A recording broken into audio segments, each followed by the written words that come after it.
Vamos ver se melhora agora a conexão. Vou chamar a Thelma, minha amiga, há muito tempo.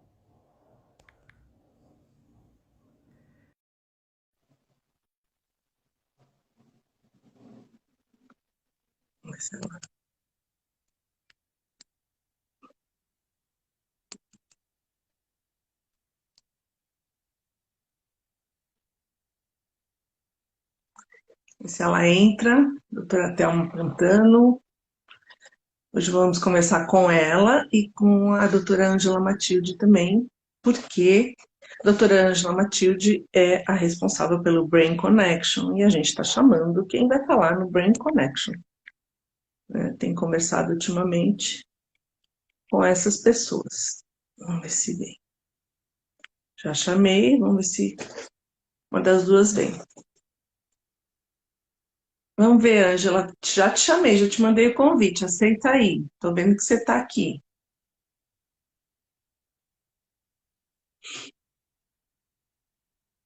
Ih, meu Deus. Boa noite. Oi, Ângela, já te chamei aqui. Aceita o convite aqui, pronto.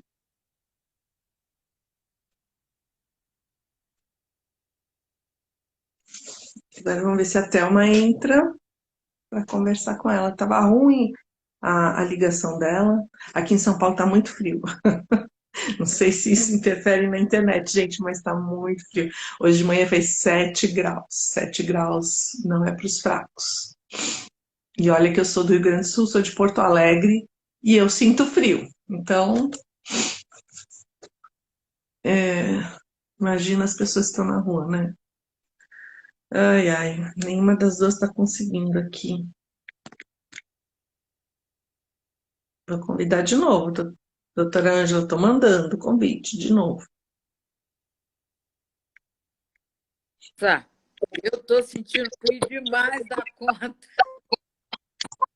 Imagina, aqui tá 7 graus, meninas.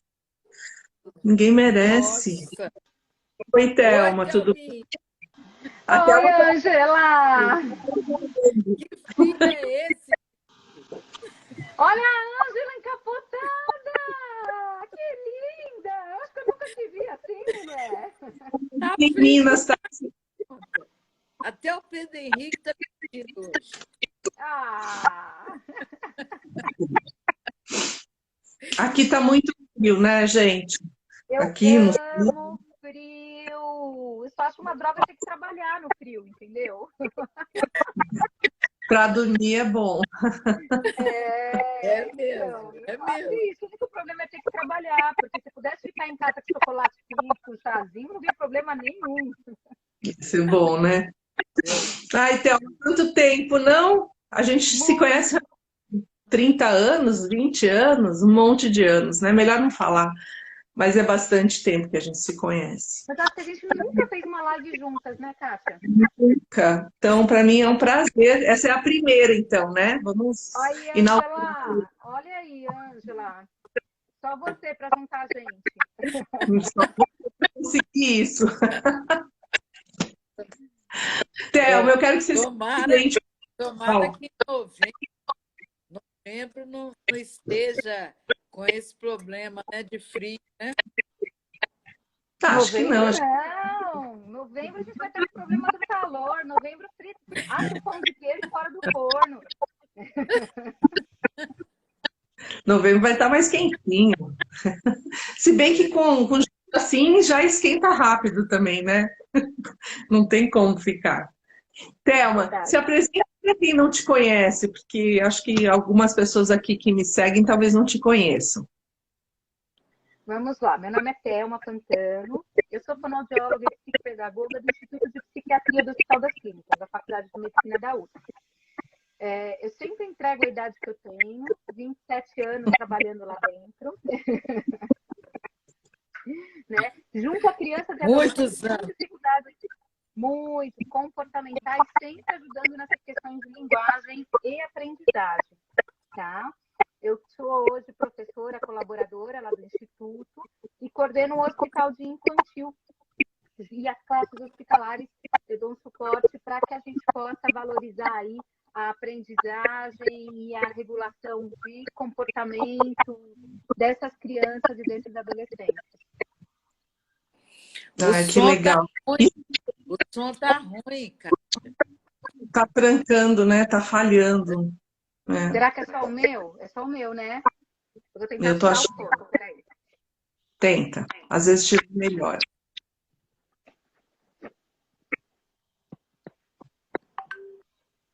Melhor.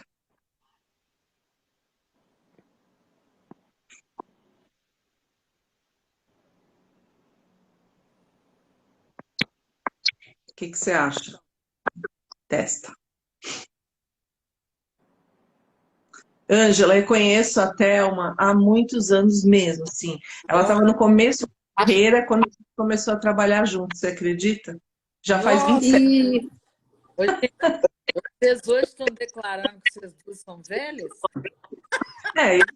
Ela é mais nova que eu, bem mais nova. Não muito bem, não. É que eu engano muito, viu? 38 anos que eu fiquei em escola, então um pouquinho mais. É um pouquinho mais. A gente, tá bom, tá bom. Você passou na minha frente, a Ângela também, mas pouca coisa. Vamos lá, vai. Ai, melhorou o som, Thelma. É Bom, o Eu fone sou mesmo. mais velha que vocês duas, hein? então vamos lá, Thelma. Vamos falar um pouco sobre o que aparece aí para você, tanto na psicopedagogia como na fono, que está relacionado à escola. E o que a gente pode ajudar, tanto os professores quanto os pais que estão nos ouvindo, o que a gente pode falar para eles sobre isso? Quais são as queixas, as coisas mais comuns, as dificuldades que aparecem para você? Perfeito. Em primeiro lugar, eu tenho uma moça aqui no meu colo. Eu chego todo dia e é uma carência generalizada de filho, de bicho, e essa não desgruda de mim. Então, ela vai ficar aqui durante a live, tá? O que eu acho que namorada do Pedro Henrique? Olha aí, mas essa é uma gata. Eu tenho um cachorro também. Aí pode ser, cachorra. Então, lá no Instituto de Psiquiatria, é muito interessante porque a gente carrega um preconceito muito grande, né, com o paciente psiquiátrico. E ainda mais no Instituto de Psiquiatria, a gente acaba... toda vez que eu falo que eu trabalho lá dentro, eles ficam pensando que eu estou trabalhando com aqueles autistas graves, com aqueles casos, assim, ultra mega empipinados, né? Aquelas coisas que a gente fala, Senhor, meu Deus, né? A gente fez um levantamento dos últimos 15 anos lá do Instituto de Psiquiatria, do Hospital de Infantil, e a nossa grande surpresa são dados, por exemplo, que 70% das nossas crianças que são atendidas na semi-internação lá do Hospital Dia, elas têm QI médio superior. Elas estão em escolas da rede pública e particular, regularmente matriculadas, né? As grandes patologias que a gente atende, né, são QDH, transtorno de atenção e hiperatividade, transtorno de conduta, depressão, ansiedade, transtornos de personalidade. Ou seja, a gente atende o que está dentro da sala de aula. Essa é a grande verdade, né? A gente atende aquelas crianças, aqueles adolescentes que estão aí com a gente no dia a dia. E o nosso papel, dentro do Hospital de Infantil, a gente tem uma proposta, é o único hospital dia da América Latina em semi-internação, em que a gente tem uma proposta de reorganizar o dia a dia dessas crianças, adolescentes e da família. Então, a família também faz parte do tratamento de segunda a sexta-feira. A gente tem uma grade de atividades para as famílias, para a terapia familiar, com diversos processos terapêuticos aí para eles e para as nossas crianças e adolescentes. E o nosso papel é assim, a gente dá um Ctrl-Alt-Del, né, que a gente brinca, a gente dá um reset nessas crianças por 3 meses. E a gente afasta eles da escola, do psicólogo, do psicopedagogo, do fono, de todo mundo lá fora e junta tudo numa equipe só. Para quê? Para que todo mundo possa falar a mesma linguagem. Né? Inclusive a classe hospitalar, né? Isso eu sinto muita falta nas escolas, assim, porque você sabe, como você me conhece, eu trabalhei como orientadora, a doutora Ângela também foi orientadora, e a gente sabe que, assim, às vezes não ter aquela pessoa que trabalhe com a equipe, né, que faça essa junção da escola com a família, é muito, muito difícil, porque você fala com um psicólogo, aí depois de 2, 3 semanas você fala com um psiquiatra, e depois você fala com a fono, aí você pergunta para a fono se não falou com o psicólogo, não falou, enfim, às vezes falta essa pessoa, né? Isso. E a nossa proposta é justamente essa, né? A gente pega crianças que já tenham falência de atendimentos anteriores, então que já passaram por vários atendimentos psiquiátricos e de equipe multidisciplinar com falência e que estejam disfuncionais no contexto familiar, social e escolar. E a gente tenta reorganizar. E o que é mais legal é quando a gente fala assim... O seu áudio está muito ruim. Para mim tá bom agora. Tá ouvindo bem. Eu tô te ouvindo, eu tô ouvindo até uma bem agora. Bom, não, mas tá, pessoal... tá dando para ouvir. Aqui. Aí, bom, pessoal, falhando. Você quer que eu tente entrar de novo, Kátia? Pode ser, tenta. Eu vou sair e vou entrar de novo. Vamos lá. Pode ser. Às vezes melhora, né? Isso. Vamos dar um reset. Vamos fazer resetar. Vamos ver se eu tô com eco também. Tô com eco? Não. Tô com eco. Sem eco você tá. Então tá bom. Esse fio pegou muita gente, né? Vamos lá. Resetou. Resetou? Tá bom. Vamos lá, vamos tentar de novo, então. Então, como eu estava falando para vocês, o nosso papel é justamente reorganizar o dia a dia dessas crianças, trazer uma funcionalidade. E quando eu falo que a gente tenta juntar toda a equipe, não é que é todo mundo... Por exemplo, eu sou neurocientista, não é que todo mundo que é neurocientista que está ali. A gente trabalha com psicanálise, com psicodinâmica, com linhas...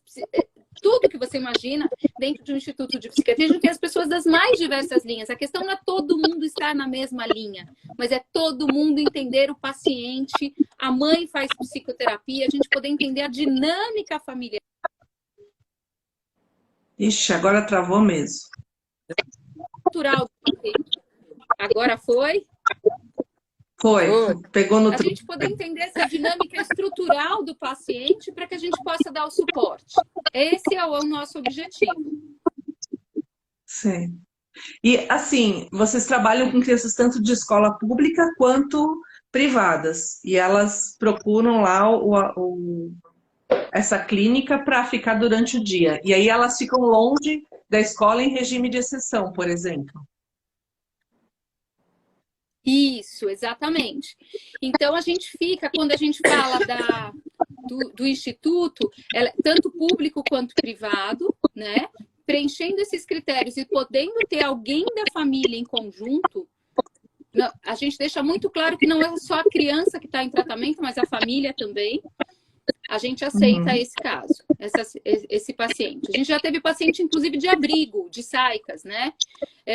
Só que a gente exigia a presença de 2 profissionais que revezassem um em cada dia para eles receberem a instrução e aprenderem a como manejar o paciente. E eles ficam lá só durante o dia, à noite vão para casa, normalmente, voltam no dia seguinte, é isso? Isso, de uma forma bastante intensiva das 8 às 5, né? Com a classe hospitalar acontecendo lá dentro, uma parceria que a gente tem com o governo do estado, né? Então, por exemplo, a escola manda os conteúdos, a gente faz as adaptações necessárias para que a gente possa ter o desenvolvimento da aprendizagem lá dentro também.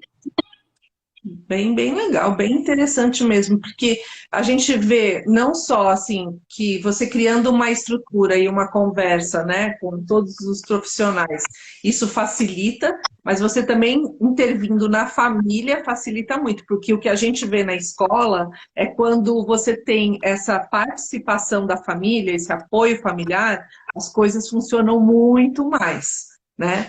Quando a família às vezes não entende ou não aceita ou ainda fica relutante com algumas coisas, a gente percebe que fica bem mais difícil, né? Com certeza, esse é o intuito. Thelma, você acha que... Eu tenho a impressão que, assim, há uns 20 e poucos anos atrás, a gente não tinha tanta criança com depressão e síndrome do pânico. Os casos aumentaram ou você acha que agora a gente divulga mais? Boa questão. Pós-pandemia, eles aumentaram. Imagino.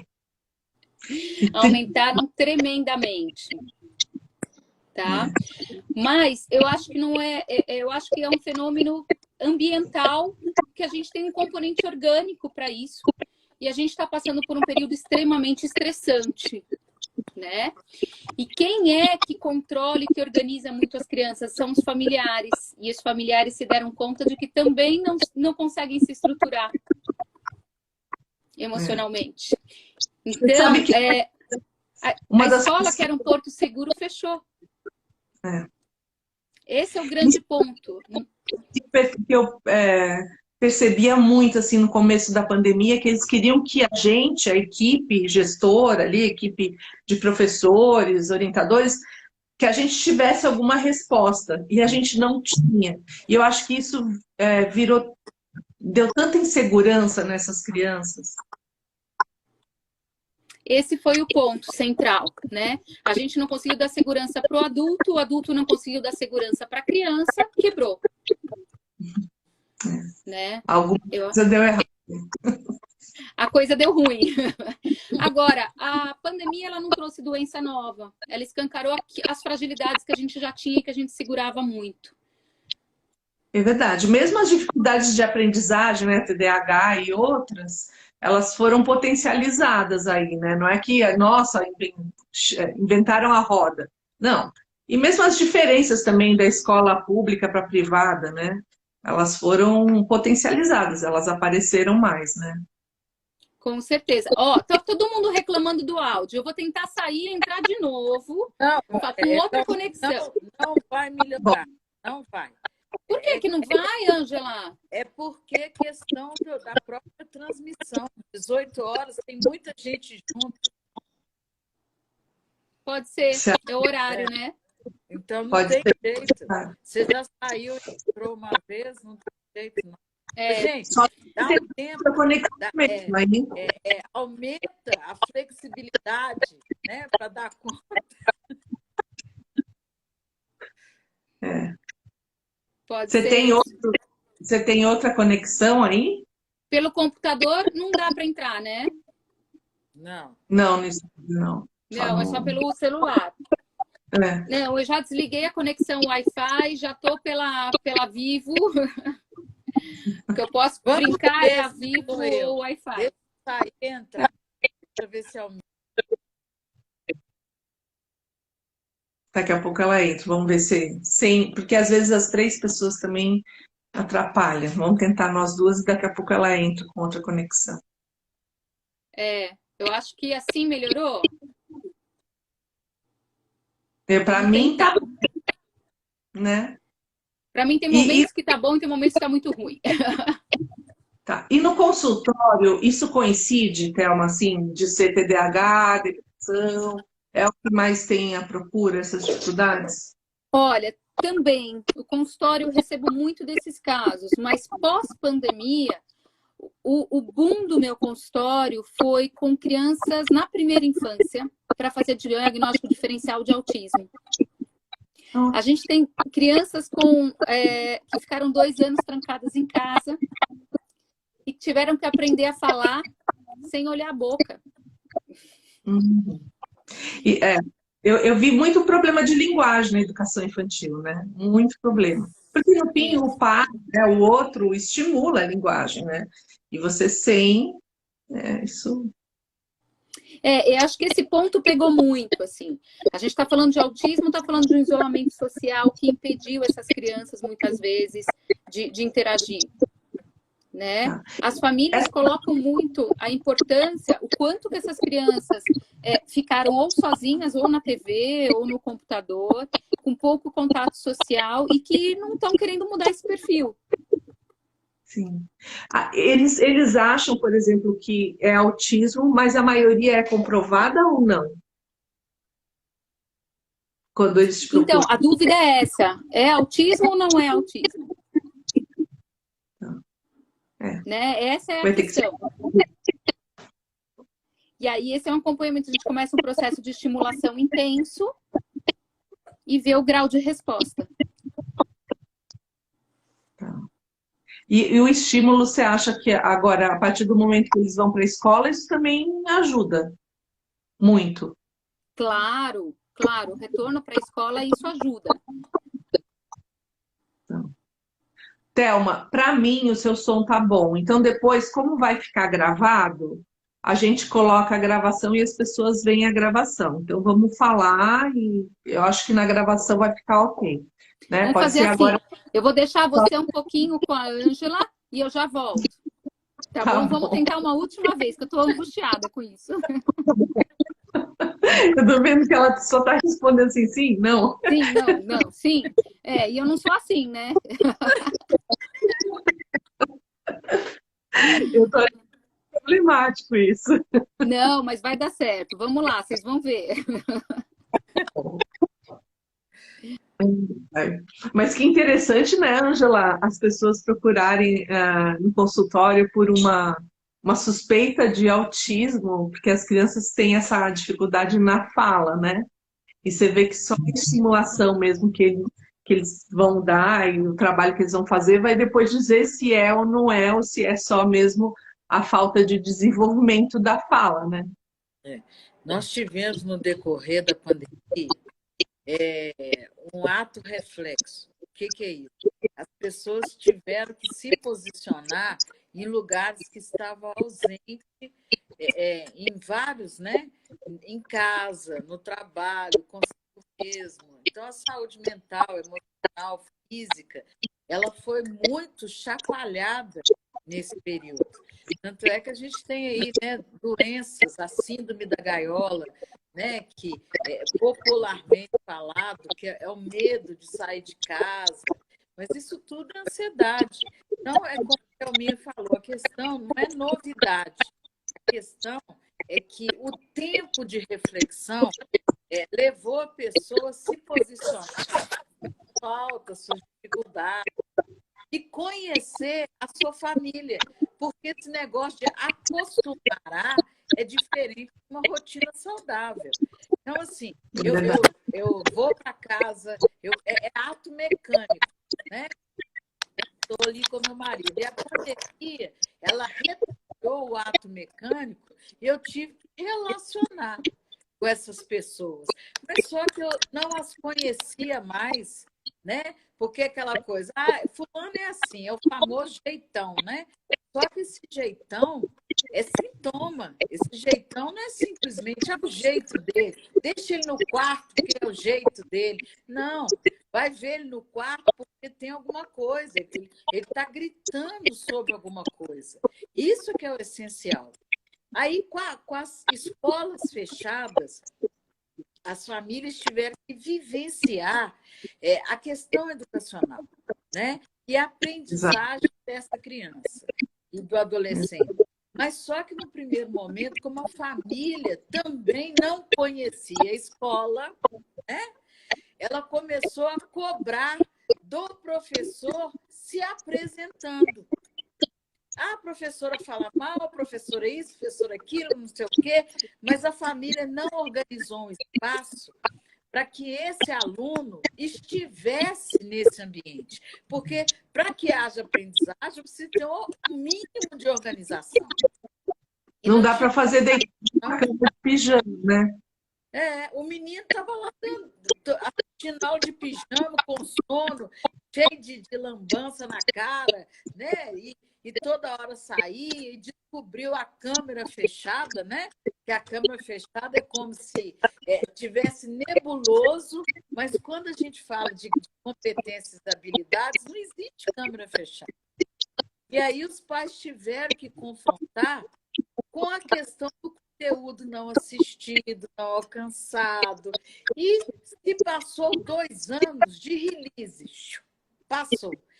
E agora, na questão presencial, eles estão tendo que encarar as suas incompetências em gestar essa família, em gestar essa escola, tá? E ser adulto na relação. E uma das coisas mais incríveis que eu vi, ser adulto na relação, você precisa ter maturidade, porque senão você fica competindo com seu filho, com seu aluno, num lugar que não é seu, que não te cabe mais, né? E nessa pandemia foi isso. É professor dando aula e virando criança, aquela turbulenta mensagem de investimento. Então foram muitas coisas. E também tem os patológicos, né, da personalidade que usaram esse instrumento para discernir suas doenças. Então tá tudo aí solto. O que estava na escola agora está solto na nuvem. Né? E os pais viram, Ângela, porque eu recebi vários pais que falavam assim, mas eu não sabia que era assim. E na verdade não é assim como eles viram, porque eles viram no ambiente de casa, então também não é assim com mais distratores numa sala de aula, porque ele não está sozinho, ele está com mais 20, mais 30. Então, assim, se já é desatento, se já é agitado sozinho em casa, imagina com mais gente do lado. Né, Thelma? Fala, vamos ver se dá certo agora. Agora eu fiquei feliz, porque a Ângela falando, todo mundo reclama do som também. Então, não é pessoal. Isso mesmo. Aquela bem egoísta, né? Aquela bem egoísta, não sou só eu. Isso é pra gente fazer uma segunda live. Olha a gravada live e fica ótimo. Então, mas eu acho que é justamente isso, mas a gente tem que pensar no lado bom também. Eu acho que a pandemia, ela trouxe para os pais uma percepção do funcionamento dos filhos muito diferente do que eles tinham, né? Eu acho que essa percepção ajudou muito e favoreceu muito a escola, no sentido de que era disso que eu estava falando, né? Eu acho que esse foi um ponto muito bom. Um outro ponto que para eu que trabalho com desenvolvimento, eu falo, agora eu estou falando em congresso de boca cheia, né? É que assim a escola gosta muito de falar calma que a maturidade dele vai chegar, né? E aí a gente deu 2 anos para a maturidade chegar e mostrou que não é uma questão de tempo, é uma questão de estímulo. Exato. Sem estímulo não tem maturidade que chega. E isso nada mais é do que o funcionamento cerebral. Não é porque uma área do cérebro está maturando que ela está funcionando legal. Se o estímulo não for adequado, eu posso terminar a maturação do cérebro com 24 anos, eu vou ter adultos que não controlam impulso, que não planejam, que não organizam, que não flexibilizam, que não conseguem ter o mínimo de funcionamento atencional ou memória operacional de uma forma funcional. Ou de uma coisa assim, autonomia, né? Quando a gente fala em autonomia, todo mundo fala assim, mas tem adulto que não tem adulto que não tem. Não tem, porque não foi estimulado a ter. Não é uma questão de tempo, é uma questão de estímulo, né?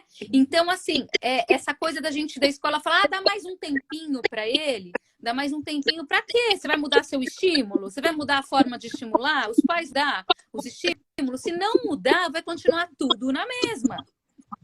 Isso em várias escolas, eu já passei por algumas aqui, mas eu sei que em várias escolas isso acontece, principalmente educação infantil e Fundo 1, parece que vai levando e aí meio que explode no Fundo 2 e ensino médio às vezes, mas ali no Fundo 2, sexto, 7º ano, se não foi tratado, explode. Né? Só que explode de uma forma que às vezes já fica, não é que fica tarde, acho que dá mais trabalho para desenvolver, certo? Porque a criança já tem, o adolescente, o pré-adolescente já tem a maturidade para perceber as dificuldades. E aí entra no sofrimento emocional e a comparação com o outro é inevitável, né? E é justamente num período em que a importância deveria ser na aceitação social, a preocupação deveria ser a aceitação social e não o rendimento e o desempenho escolar dessas primeiras etapas, né? Então mexe com coisas muito, muito importantes se a gente deixa isso para depois. Mas enquanto tem um único professor que guia, que orienta, que dá suporte, a coisa fica mais fácil. O que você acha que... Aqui você atribui... Eu tenho uma resposta, mas aqui você atribui essa lentidão em começar a estimular, em dizer que, não, vou esperar o tempo dele, vou esperar o tempo dele. O que você acha? É desconhecimento de causa? É zona de conforto? Eu acho que é base, né? Eu acho que assim, os professores têm uma formação com linhas teóricas que a gente precisa rever de tempos em tempos em função da ciência, né? Se a gente fica preso naqueles conceitos, quando eu dava aula em pedagogia, eu vou contar para vocês que eu morri de rir nisso. Quando eu dava aula nos cursos de pedagogia, uma vez eu cheguei lá só para tirar barato mesmo, com um diário de classe de uma tia-avó minha, de 1916. E fui mostrar como era o planejamento de sala de aula. As professoras começaram a pedir xerox, porque elas gostaram de um monte de atividade. Eu parei, eu falei, gente, tem alguma coisa muito errada com a cabeça de vocês. Sim. Não, olha, isso está baseado nisso, isso está baseado naquilo. Gente, a gente está falando de crianças dos anos 2000. Não dá para usar uma atividade, um planejamento de 1916, por mais bonitinho que seja. Não é porque dava certo lá, não dá mais certo agora. Então, a gente continua formando. A grade curricular dos cursos de pedagogia continuam trazendo muito conceito ultrapassado. O professor sabe tudo sobre política, sabe tudo sobre questões sociais, mas não sabe sobre desenvolvimento. Não tem neurociência. Não, até porque o que a gente ouve nos cursos de pedagogia é que já se falava do cérebro na década de 40, 50. A gente fala do cérebro desde que o cérebro é cérebro. Né? Antes da tomografia se falava mesmo que a gente tinha cérebro, né? Só que tem uma diferença, né, gente? E esse que é o grande ponto, porque assim, quando você quer atualizar um professor numa linha teórica, por exemplo, da neurociência, fica muito difícil porque ele não teve a base. Então, ele tenta fazer e trazer Vygotsky e Piaget, não que eu não goste de Vygotsky e Piaget, mas eles já morreram. Não, eu acho que eu tenho certeza que os dois seriam neurocientistas se tivessem vivos. Com certeza! Eles... Piaget ia adorar as últimas pesquisas. Então, assim, eu acho que eles iam até reorganizar algumas coisas que eles falaram baseadas em pesquisa, assim como o Einstein ia adorar agora que acharam lá o buraco negro. Claro, né? claro! Mas o que a gente tem que pensar é que, assim, Piaget não viu o cérebro em ação. Ele olhava o comportamento e inferia como o cérebro estava se desenvolvendo. Exato. Muita coisa do que ele falou, a gente confirma hoje em dia, mas tem muita coisa que a gente não confirma. Exato. E aí a gente tem que atualizar esses conceitos. Eu acho que é justamente isso. Quais as diferenças? Daqui a 20 anos, o que a gente acredita hoje vai ter mudado. E a gente tem que atualizar esses conceitos. E a gente tem que ver, por exemplo, valores clássicos, básicos. Mas que a partir daí você tem gente, hoje em dia, pensando em ciência, né? Pensando atualmente. E é o que você falou, não dá para basear a escola, e ela ainda está baseada em conhecimentos científicos de muito tempo atrás, 100 anos, às vezes. Mas tem a pedagogia científica. As pessoas que têm que buscar esse caminho, né? Então, não é falta de orientação. A pesquisa, ela existe. Se dentro do curso de pedagogia, como a gente falou, não tem a grade, né, que facilita para esse pedagogo ver esse universo, a problematização, esse aluno do século XXI, porque se você não tem, você vai se capacitar. Nenhuma de nós ficou parada. Acabou a pedagogia e ficou parada. Nós vamos buscar outras coisas para capacitar. Então, o que é necessário é capacitação, para que você entenda o que tem dentro de sala de aula. Tudo que está no social passou numa escola. Então, vivenciou. Essa escola foi criada, essa professora, ela tem que saber, mas enquanto a educação foi considerada romantizada, em nenhum momento nós vamos encarar as diferenças e as igualdades. Então, não adianta leis do racismo, leis de inclusão, leis disso, leis. A lei vem quando há uma dificuldade de entendimento. Aí a lei vem como obrigação. Não tem como mudar, né? E a educação está chegando ao ponto de leis. Leis para isso, lei para aquilo outro, lei para aquilo outro. E ninguém cumpre a lei. Por que ninguém cumpre a lei? Porque não sabe nem por que ela existe. Porque o que é educação? Até hoje as pessoas confundem educação com aprendizagem. As pessoas acham que conteúdo é aprendizagem, e não é. Então, há uma falta de esclarecimento desse universo, né, do cérebro em questão da aprendizagem. Triste, porque o cérebro é de uma organização tão linda, né? Porque tem área de estimulação da leitura, tem área de classificação, tem tudo lindo, muito organizado. Mas por que isso? Porque, primeiro, nós temos que ser impactados por aquilo, nós temos que saber o que a gente tem que aprender, né? Não é só a função executiva, eu fico morrendo que o povo executa. Mas como levar essa situação para a pessoa se solidarizar com o que ela está aprendendo? Ninguém faz. É só fazer. Então, aí, de novo, nós caímos no conteúdo. Então, não existe ser no mundo, nem computador. Ele tem memória operacional para aguentar tanta informação inútil. Não existe. Né? Então, nós precisamos entender o que é necessário. Né? Hoje passou a educação domiciliar. E agora? É mais um tópico a ser estudado.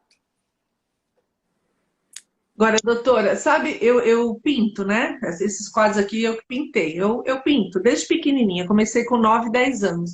E uma das coisas que sempre me deixaram impactados é que quando eu ia para essas aulas de pintura, eu fiz pintura em madeira, pintura em óleo, pintura em... Agora eu pinto cerâmica também. É que, às vezes, o professor vai lá e quer fazer pela gente, sabe? Ele quer dar o toque final dele, assim, pela gente. E aí não é a minha pintura, é a pintura dele. E isso eu vejo muito em sala de aula. Que, às vezes, a professora, ela quer deixar o trabalho do aluno bonitinho, né? Quer deixar o mural com a cara dela, quer deixar...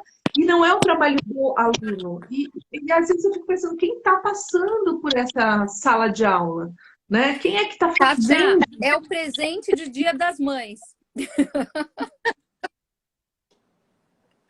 Não é verdade? É o presente de Dia das Mães, o presente dos pais, vem tudo tão bonitinho que você sabe que não foi teu filho que fez. Então, e isso assim é uma coisa mínima, é uma coisa assim, simples, sem piagem, sem bigode, sem nada. É a coisa mais mínima. Quem pintou isso aqui? Quem escreveu? Quem fez esse laço? Né? Quem botou essa florzinha? O sombra. Não, e assim, tua mãe adora dar um beijo numa coisa que você não fez. Né? Eu acho que esse ponto é um ponto muito importante, né? A gente não pode esquecer que o cérebro, eu acho que o grande ponto da neurociência nessa última década foi mostrar pra gente que o cérebro não funciona isolado, né? Não existe cognição e emoção, a gente tinha assim, vamos lá, Melanie Klein, Winnicott para emoção, Piaget, Vygotsky para cognição. Esquece, os dois estão juntos o tempo todo, né? Agora, isso acontece em diversas camadas. Em camadas em que eu tenho recursos de linguagem para trazer mais para a consciência e recursos sem linguagem, né, que não me ajudam a trazer para a consciência, mas que estão acontecendo ao mesmo tempo. E são a junção do funcionamento dessas camadas que me deixam num determinado estado de atenção, num determinado estado de produção de linguagem, né? E é isso que a gente tem que pensar, que quando a gente põe uma criança para fazer uma atividade, a gente ajuda essa criança nessa atividade, tem desses níveis de funcionamento, ele está vindo com uma emoção estranha, com um funcionamento que não cai muito bem, que isso pode não estar vindo para a consciência, mas que para o meu trabalho da minha mãe, o presente da minha mãe ficar bom e ficar bonito, eu não consigo fazer. Não sou eu que faço. Eu posso não verbalizar isso, mas isso faz toda a diferença para um desenvolvimento infantil. Manda mensagens de incapacidade o tempo todo. A gente fala, você não é capaz de fazer. Isso quando você faz uma prova para eles se ferrarem, ou que eles não vão bem e eles não têm outra chance. Isso quando você faz uma atividade que você dá a resposta na lousa, né? Em que eles não acham a resposta em conjunto, por exemplo. Eles poderiam achar, né? Isso quando você coloca a sua mão ali no trabalho deles, sabe? Então, assim, acho que uma coisa é construir junto o trabalho e ser modelo, e aí sim, Vygotsky está super aí, né? A zona proximal de desenvolvimento, vamos trabalhar nisso, né? Você mostra o que pode ser, você mostra onde ele está e trabalha nessa área aqui, buscando que ele chegue numa performance melhor. Você falou tudo, trabalha nessa área, não fica na tua área.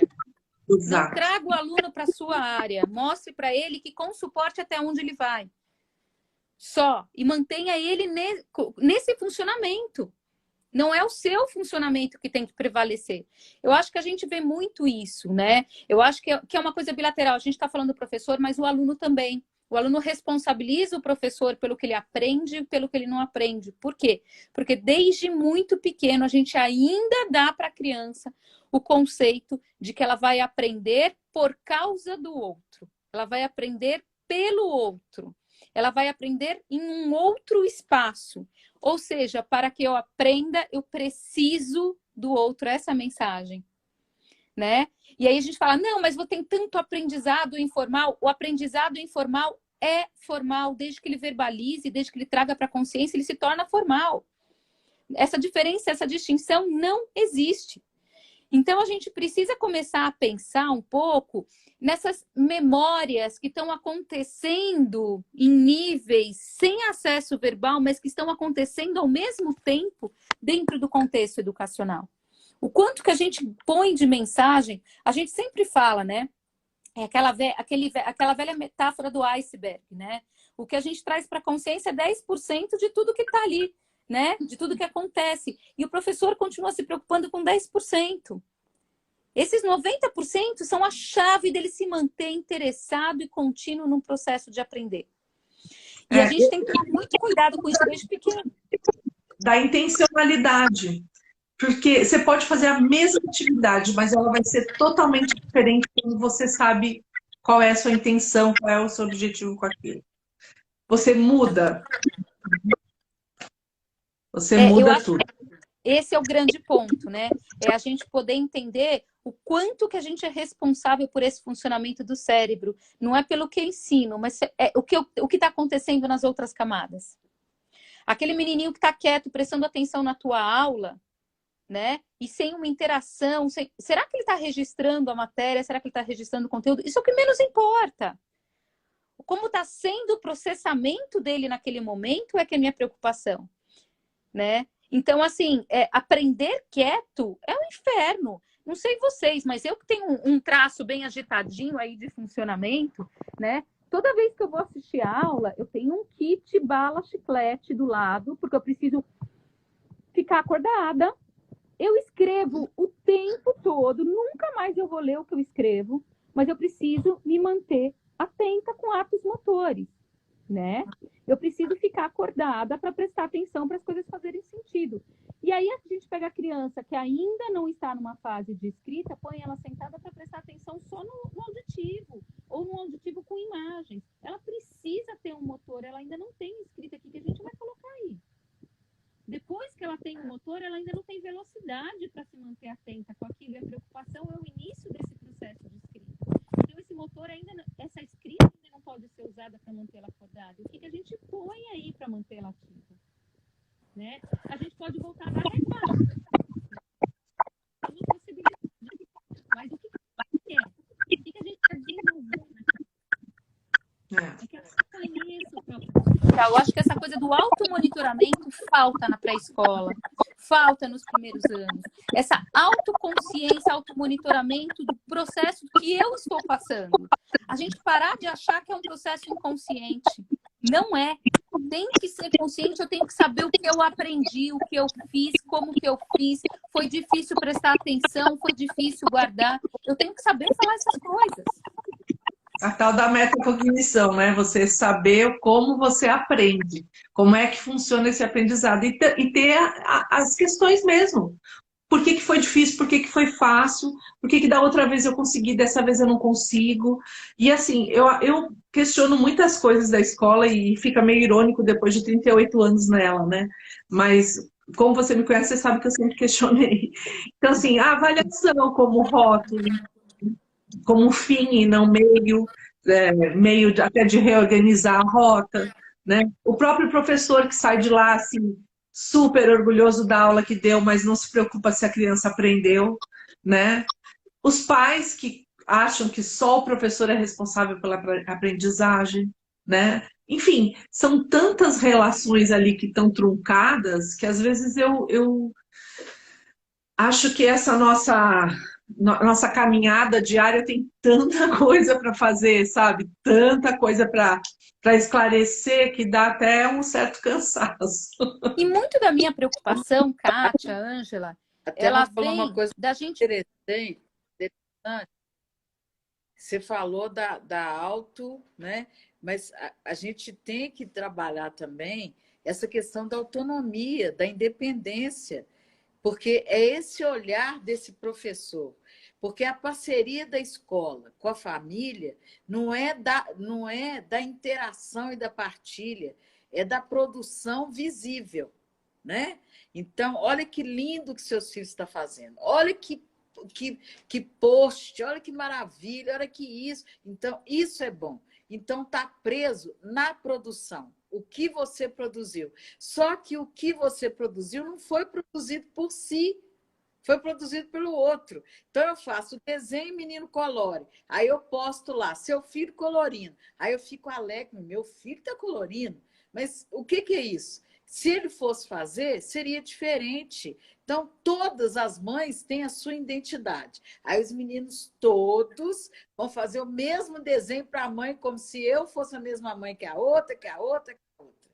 E aí vem essa falta, né, de conhecimento, o mercado, o que eu tenho que apresentar para que meu filho fique nessa escola. E aí eu perco muito, porque ele não pode processar, eu tenho que mostrar, eu tenho que produzir, né? E com isso eu perco a criatividade, eu perco a interação, eu perco a questão socioemocional, autorregulação, é muita coisa que se perde. Eu tenho que usar o livro didático até a última página. Até a última página. Né? Eu não posso pular página também. Não começa a pular página, porque assim, você não está seguindo uma linha de raciocínio. O que a gente precisa... Exercícios também não pode. Também não pode. Porque assim, por que eu comprei o livro se você vai mudar? E essa invasão de quantidade de dever para falar que a escola é séria, para falar que aqui se estuda. Uai, gente, a fixação não é na quantidade, é na estratégia, né? E aí não se faz a questão estratégica, é a quantidade, é que tanto exercício, o menino até dorme baba nos exercícios e a família fica com raiva porque é muito exercício, mas qual que é a fuga? Não, aqui é sério, aqui se trabalha, aqui... Gente, mas o cérebro não é quantidade, tanto é que tem uma faxina maravilhosa quando a gente dorme das coisas que a gente não utiliza. E tem muito dever que o menino faz que de noite vai embora.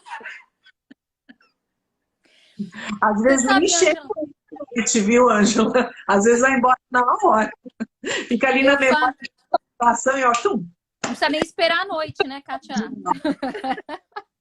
Você sabe que outro dia eu estava brincando lá no hospital que agora eu estou seletiva com a minha mente, né?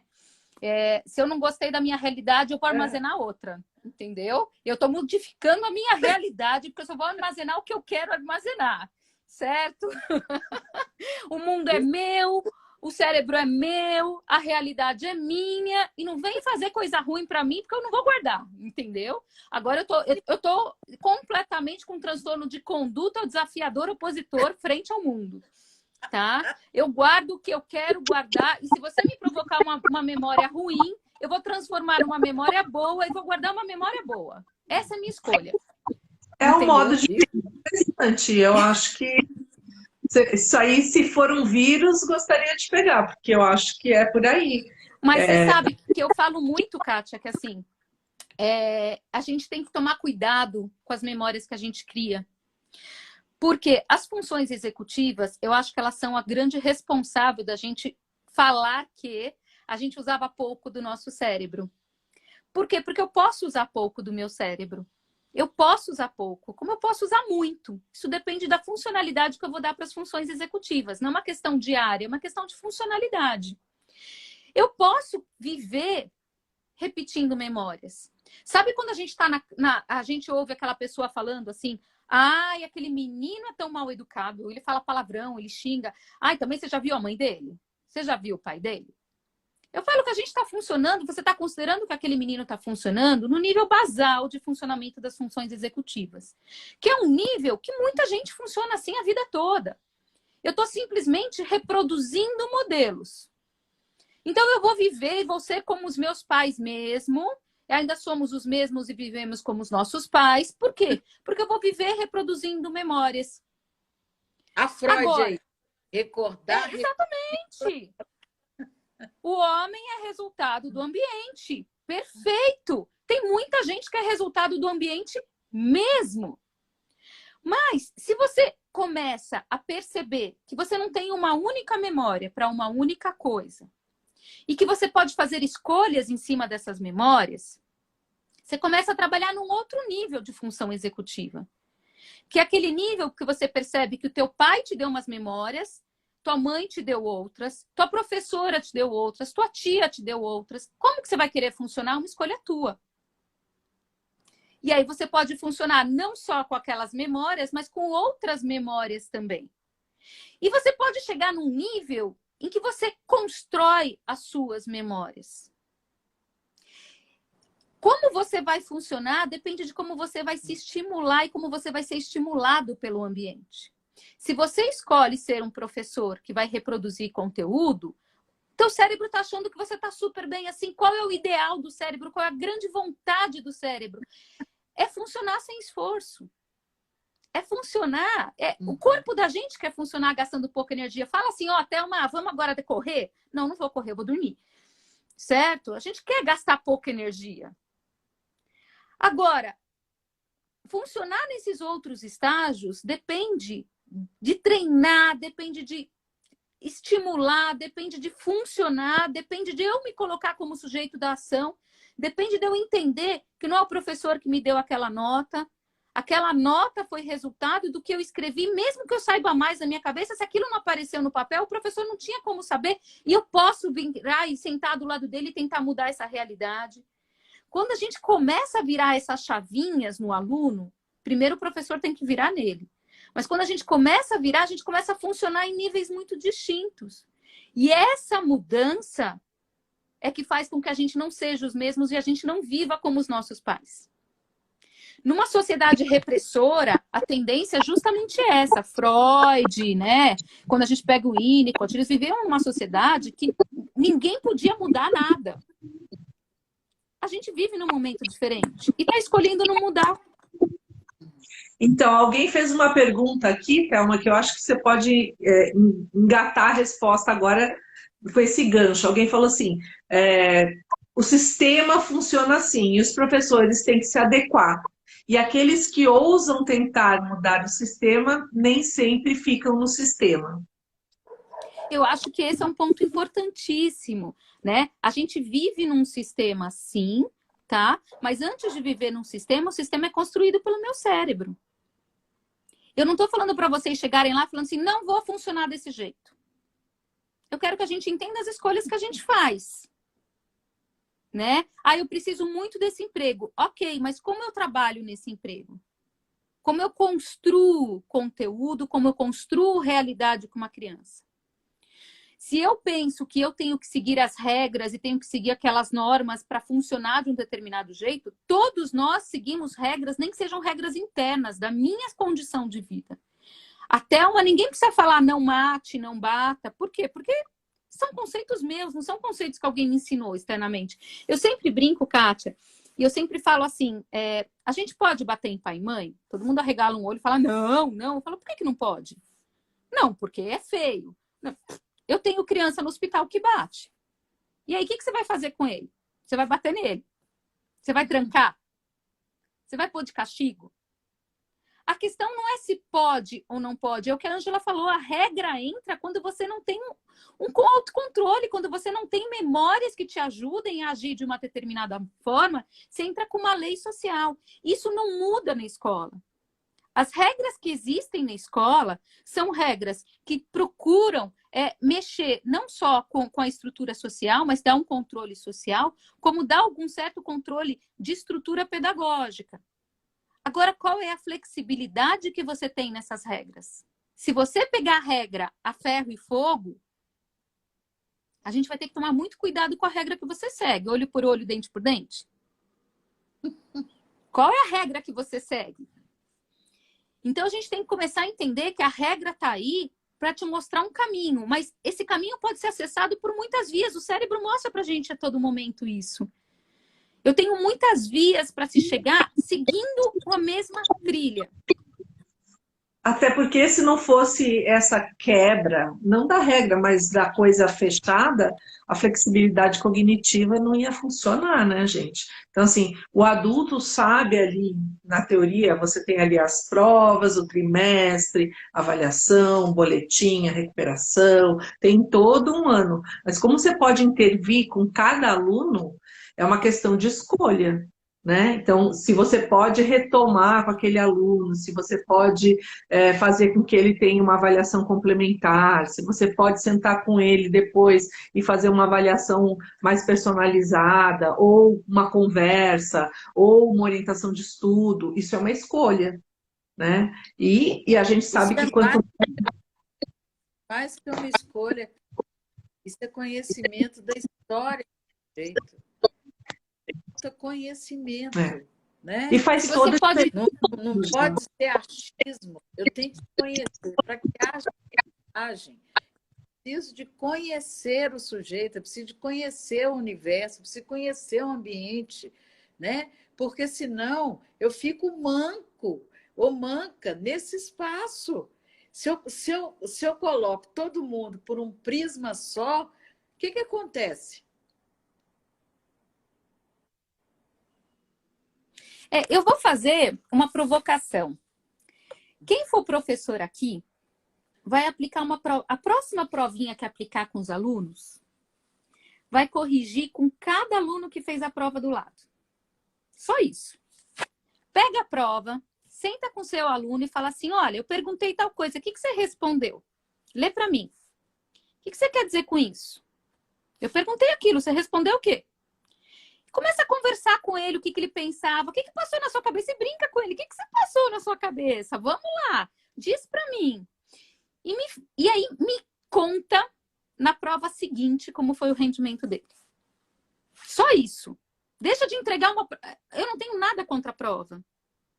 Eu tenho contra a metacognição que não está envolvida no momento de prova. Quando você senta com o aluno e você mostra, e você brinca... Eu faço muito com meus pacientes isso. Meu, que porcaria passou na sua cabeça aqui? Porque O professor perguntou uma coisa, você respondeu outra, mas você estava pensando em outra coisa. Que outra coisa era essa? E a gente começa a rir, a gente começa a pensar, você entende a linha de pensamento, você vê que o pensamento do seu aluno, ele não é esquizofrênico. Tinha uma linha de raciocínio por trás, sim. Tinha uma linha de pensamento por trás, sim. Mas você não se preocupou em entender essa linha. Muita coisa você fala, mas ele não registrou. Ok, você fala para ele, tá vendo? Eu não posso dar nota no que você não registra. Como que você faria agora isso? Como que você escreveria agora? E me disse na prova seguinte a coisa não melhora. É só essa provocação. Isso não é mudar a metodologia, isso não é mudar a regra, isso não é mudar a estrutura. Porque a gente vê que se eles param para pensar, eles erram a mesma coisa em 2, 3 provas seguidas. Né? Eu lembro de um aluno que eu cheguei e falei, você sabe fazer a fatoração do 8? Aí ele falou, sei. Eu falei, então faz aqui para mim. Aí ele fez. Aí eu falei, olha, você errou na mensal, você errou na bimestral, você errou em 3 provas você errou a mesma coisa. Porque se lá na primeira você tivesse aprendido, ou tivesse parado e percebesse... Então, assim, são coisas simples como a que você falou, e são coisas que até eu falo para os professores, vai corrigir uma prova de matemática? Fala para o aluno escrever do lado que ele errou, se foi o sinal, se foi a tabuada, se foi a fatoração, se foi o quê? Vai escrevendo. Que no fim, quando olha lá, fala assim, nossa, errei sinal pra caramba, deixa eu estudar um pouco mais disso. Nossa, quanta tabuada eu errei aqui, quanta adição. Deixa eu pegar isso de novo. Sabe, porque assim, o rever e o pensar sobre, às vezes a gente não tem. E assim, se não dá para pegar a turma toda, sorteia. Cada prova você pega 3 ou 4, senta ali do lado. Né? Começa com 3, 6, vai sentando, senta do lado, né? E vê, já vai fazer uma diferença, com certeza. Isso, não, e eu acho que esse é o ponto, Kátia, a gente mostrar para esses alunos que, assim, a próxima vez que você for corrigir a prova daquele mesmo aluno, você já vai entender como ele estava pensando. É o professor podendo desenvolver um processo empático durante a correção e entender como o aluno funciona. Então, quando a gente fala assim, você tem que conhecer os seus alunos, talvez o momento de prova possa ser um momento interessante. Se você puder pegar cada vez 3, 4 alunos e fazer isso durante o intervalo com eles. Eles se acostumam a fazer isso junto com o professor, né? E isso é uma coisa que independe das regras da escola e da estrutura da escola, mas eles entenderem o que se passa na cabeça de um professor quando corrige uma prova. Porque a gente quer saber o que se passa na cabeça do aluno, mas eles têm que entender o professor também. Essa é a troca que a gente faz a todo momento. A gente sabe que para o professor de história tem que escrever de um jeito, que o professor de geografia escreve de outro, que o professor de ciências eu sou mais objetivo. Matemática não adianta escrever resposta muito longa. Por que a gente aprende isso? Porque a gente aprende a ler e entender as pessoas. Senta do lado do seu aluno, entenda o seu aluno e faça esse aluno entender você também. Mas a gente tem um tempo de desenvolvimento disso na escola. Então, você imagina aquele menino que estava ou na 3ª série ou na 7ª, quando começou a pandemia, que agora esse da 3ª está no Fundo 2. Então, ele tinha uma professora, ficou 2 anos em casa e agora ele tem um monte de professor. Ou aquele do 7º ano, que agora está no ensino médio, que os professores funcionam diferente. Então, assim, esse cara perdeu aquele desenvolvimento, aquela... Porque você vai, tudo bem, eles ficam meio perdidos quando chegam no Fundo 2, no ensino médio, mesmo estando na escola. Imagina não estando. Então ele não sabe nem como fazer, ele não sabe nem como resolver, como olhar cada professor. Realmente não dá para fazer de conta que isso não aconteceu conosco. Esses 2 anos aconteceram. E a escola não pode fazer de conta que agora a gente zerou esse conteúdo, responde como tinha que responder e estamos acelerados. Não dá para fazer de conta. Exatamente. Só que, assim, parece que o conteúdo pedagógico e a programação foi um recorte e cola de 2 anos atrás, né? Então, a gente não está ciente, não está considerando esses aspectos quando a gente está recebendo esses alunos. E a gente fala, nossa, eles estão tão imaturos. Estão imaturos, e aí? Vai todo mundo para o psicólogo ou a gente vai ter que mudar a estrutura de base? Talvez tenha que mudar a estrutura de base. E talvez, eu acho que incentivar essa formação dos professores, não só nessas coisas ligadas ao conteúdo, estratégias, mas também a como acolher esse aluno, a como olhar quais estratégias que eu posso usar para esse aluno se vincular comigo, né? Então, assim, hoje mesmo eu coloquei um vídeo ali de uma pessoa que fez uma experiência tal, e aí eu falo da importância do vínculo, coloquei algumas pesquisas. E aí tem gente, claro que primeiro olha a estratégia e acha legal, mas é uma estratégia, eu acho que é até mais antiga, não é estratégia novidade, né? E tem gente que questiona, tem gente que fala assim, não, mas o importante é eu dar aula, eu dar o conteúdo e não ter vínculo. O outro fala uma frase dessa semana que eu coloquei sobre solidão, que a solidão é estressante, que a pessoa convive com o outro. Tem gente que fala, não, mas eu vivo muito bem sozinha. Aí você vai falando com a pessoa, você descobre que ela mora com o marido, né? Que ela, então assim, não é sozinha, né? Que ela tá falando comigo, inclusive, então não é sozinha. Então, Não é quando você então, né?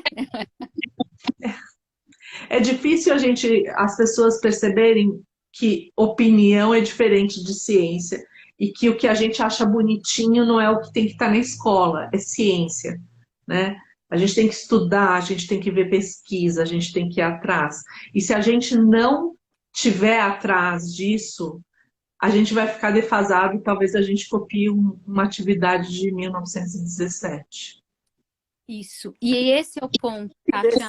A gente, quando fala em vínculo, quando fala em contato, a gente sempre fala assim, eu tenho que conhecer o meu aluno. O aluno também tem que conhecer o professor. Exato. Tá? O vínculo se constrói dos dois lados. O professor tem que falar, hoje eu não consigo, hoje eu tô mal, hoje não tá dando, hoje eu tô muito cansado. E ele tem que entender as fragilidades do professor também. O professor tem que pedir desculpa. O professor tem que falar, acho que eu exagerei, né, gente? Isso é construção de vínculo. Aqui uma psicopedagoga falou uma coisa interessante, a Rose, falou que o conteúdo foi dado pela escola e o problema agora é da família, e a família tem que se virar. E que o professor só põe, outra falou, o professor só põe a mão e acolhe se tiver um diagnóstico. Nem assim. Nem assim. Se fosse assim, eu dava diagnóstico para todo mundo. Mas, a experiência que eu tenho é que nem assim, viu? Mas, assim, tem professores e professores, tem escolas e escolas, como, assim, tem psicopedagogos e psicopedagogos, enfim, né? Existem diferenças aí, gente. Mas, no geral, as escolas, às vezes, dão conteúdo e esperam que o professor particular resolva e outras coisas assim. Isso é verdade. E a escola consegue trabalhar com a deficiência. Mas a escola não consegue trabalhar com crianças que tenham potencial cognitivo muito alto. Lembra da Thelma no HDI, a Thelma no hospital de infantil. A nossa sociedade não sabe trabalhar com o lado de baixo da curva, assim como não sabe trabalhar com o lado de cima da curva. Tá? Então, assim, quando é deficiente, a gente fala, coitadinho, precisa ajudar. E quando ele pega rápido e ele entende rápido e ele vem para cima do professor com perguntas que o professor vai ter que falar na frente de todo mundo que não sabe a resposta. Ou ele vai ter que falar para o aluno, peraí, quem dá aula aqui sou eu. Como é que fica? Então, a gente tem que pensar que, assim, ser diferente, por um lado ou por outro, é sempre um problema. Né? Eu brinquei hoje no hospital eu estava falando isso. Quando a única época que eu queria ter QI alto era quando eu fui estudar QI na graduação. Quando eu fui para pós-graduação e eu comecei a perceber as porcarias que a sociedade constrói com alguém com QI alto, eu falei, gente, não, me deixa com QI médio, tá ótimo, né? Que é como a gente sabe trabalhar. Eu não quero mais ter um QI alto, eu quero ter um QI médio, tá ótimo, o resto é lucro, entendeu? Por quê? A gente não sabe trabalhar com extremos. Só que aquele que é deficiente, a gente tem peninha, né? A gente consegue ter empatia. E aquele que não tem, a gente chama de arrogante, a gente fala que ele atrapalha, que ele incomoda. A gente precisa trabalhar muito, muito todo esse processo dentro da gente. E nos dois momentos, a questão da tolerância, né? O tadinho passa a ser chato, porque você não dá conta de estimular, e o de altas habilidades também passa a ser chato, porque você não dá conta de acompanhar. Então, é um processo, tá faltando um link, sabe? Um link, tá faltando um start. Opa, esse é o caminho, né? Mas a questão é a seguinte: enquanto as pessoas estiverem vendo com seus próprios olhos, né, com os olhos disso, os olhos daquilo, não vai conseguir ver a realidade. O que é capacitação? Porque as escolas sempre fazem formação, formação, formação disso, formação. O professor está mais que formado, gente. Todo mundo sai formado, mas a capacitação depende, é do seu desejo, depende da sua vontade. Não é da escola, não é da família. Porque você pode estar ali fazendo a capacitação, mas não está na capacitação. É o start, é a questão da emoção, é você se emocionar com aquilo. Dentro da sua sala de aula, você tem vários alunos, de repente você fala, opa, isso daria uma pesquisa sensacional.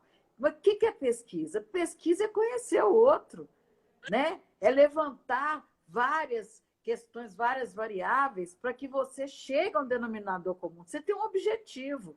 Agora, quando você entra dentro de sala de aula e seu único objetivo é lançar conteúdo, né, a Deus dará, como é que vai chegar em algum lugar? Todo objetivo precisa de um planejamento. E o meu planejamento é só estar naquele horário, dentro daquela sala, fazer chamada, escrever no quadro, dar tchau, mandar apagar o quadro, porque didaticamente o outro professor não pode receber o quadro escrito, e vai embora. E às vezes não sabe nem o que deu na última aula, Ângela. Pergunta assim, em que página eu parei? A gente tem professor que pergunta assim, em que página eu parei na última aula? E os meninos às vezes me contavam que eles enganavam o professor. Como o professor às vezes tinha 4, 5 aulas, 4, 5 turmas, eles falavam que tinha parado numa página anterior para ele dar a mesma aula de novo, e aí eles podiam não prestar atenção naquilo. Então, não foi uma vez que eu ouvi isso, foram várias vezes. Então a gente também tem que tomar cuidado, porque eles são espertos, no mínimo, anotar em que página parou, né, gente? No mínimo isso, saber o que deu. Mas vai me falar que isso não é uma função executiva muito boa? Vai, funcionamento cerebral legal, ele saca o outro, percebe como mexe, entende o pensamento, pensa lá na frente, previsão de futuro, flexibilidade mental. Amei esse grupo de alunos. É um funcionamento cognitivo perfeito.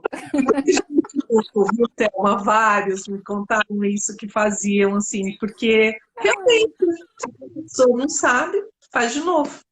Mas assim, nós não vamos resolver a educação hoje, mas pelo menos a gente tratou de pontos muito importantes. Eu queria muito agradecer vocês duas, falar que no Brain Connection a gente vai ter a Thelma, a Ângela e várias coisas importantes, né? Vocês vão ver aqui que a gente sempre está trazendo gente que participa. Thelma, fica aqui o convite para outras lives, essa não pode ser a última.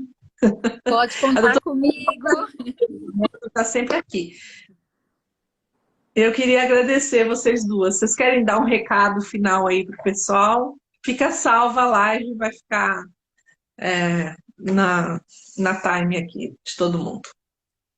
Eu brinquei, mas eu acho que assim, eu queria deixar realmente essa mensagem que eu brinquei com vocês, de que o cérebro é meu, eu guardo o que eu quero dentro dele, né?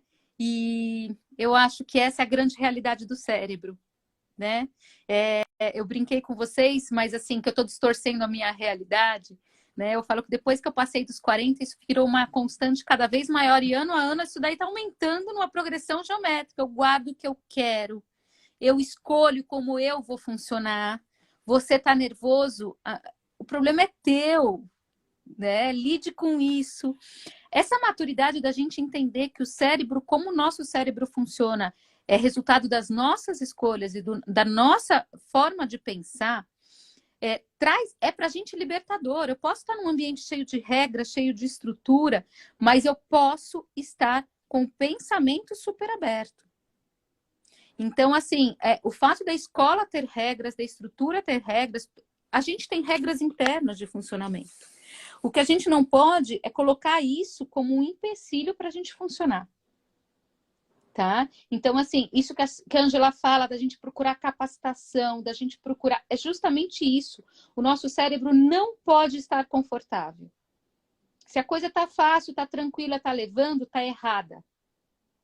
A gente precisa realmente sair da nossa zona de conforto. Obrigada pela oportunidade. Conte comigo mais vezes, Kátia. Isso mesmo. Doutora Ângela, ao final... No final, eu quero deixar aqui, para que todo mundo dê conta de entender o processo, né? Ninguém aprende sozinho, né? Mas adoece sozinho. Isso é que é o triste. Porque depois que você adoece, ninguém fica do seu lado. Por quê? Adoecer cansa. E as crianças estão saindo adoecidas desse processo. Por quê? Porque quem está comandando o bonde está adoecido também. Então, assim, nós temos que acolher os professores, temos que acolher as crianças e também temos que acolher os gestores, porque o gestor está com chicotinho assim, trabalha que eu tenho que mostrar serviço, está lá, com chicotinho. O professor está com chicotinho no aluno, responde que eu tenho que mostrar serviço. E aí o aluno está com chicotinho nos pais, ó, a escola, a escola, a escola. Então, é um chicotinho para lá e para cá. Mas quem usa chicote é o capeta, né? Então, nós temos que parar de viver no inferno, porque está virando um inferno as emoções confundidas, desejos confundidos, reações confundidas. E o que a gente mais tem pós-pandemia é ansiedade, depressão, tá? Falta de saúde mental, né? A questão socioemocional dançada. Então, está todo mundo buscando garupa. O que é garupa? Garupa no outro. Terceirizar a culpa é sua, a culpa é isso, aquilo outro. A questão nesse momento, não é de culpa, não é terceirizar filho, terceirizar escola, não é terceirizar. A questão é se equilibrar no processo. Quem sou eu nesse quadrado? Né? A pandemia vem trazer o quadrado, o seu quadrado. O que você faz no seu quadrado? E um quadrado visível, porque ficou público. O seu quadrado ficou público. Então, você está visível, você está descoberta para o mundo inteiro, não é um pedacinho, não, é para o mundo. Então, nós precisamos acordar, né, para esse olho mecânico, que é isso que nós estamos usando, para a questão do olho interno e para a questão do olho que executa. Então, assim, nós precisamos ter a noção desse homem do século XXI. O homem do século XXI é rápido. O homem do século XXI, ele busca soluções rápidas. Ele quer entretenimento, ele quer o quê? Ele quer acolhida, ele quer mostrar quem que é ele se mostra e também sai do processo quando não lhe cabe. Como a Thelminha falou, opa, não deu certo, estou saindo fora. Se você não manda uma mensagem positiva, estou saindo fora. Né? Então, nós chegamos num potencial onde que dormir parou de ser funcional, as pessoas não dormem mais. Né? O sono hoje não é levado a sério. Você fica no celular o tempo todo, aí fica no dia você vai dormir. Agora, por que você está dormindo no dia e à noite não? Né? Aí são as questões de a gente levantar essas questões para a gente ver um mundo melhor. Agora, o mundo só realmente será um mundo compatível quando o ser humano virar humano. Enquanto for só ser, só o que eu tenho, só o que eu sou, só os títulos, só isso, eu não vou conseguir ser ninguém. Só um estressado, uma estressada, né? Um ser que passeia pelo mundo. O dia que Deus levar, levou. Então, e é caro levar, né? A gente está aqui de passagem, né? Não podemos esquecer disso. E aí vamos deixar nossas marcas, para o bem e para o mal. Meninas, agradeço a presença de vocês. Muito obrigada. Beijo. Beijão. Beijo. Tchau, tchau, tchau. Tchau. Tchau, Ângela. Tchau, Kátia. Tchau, queridos.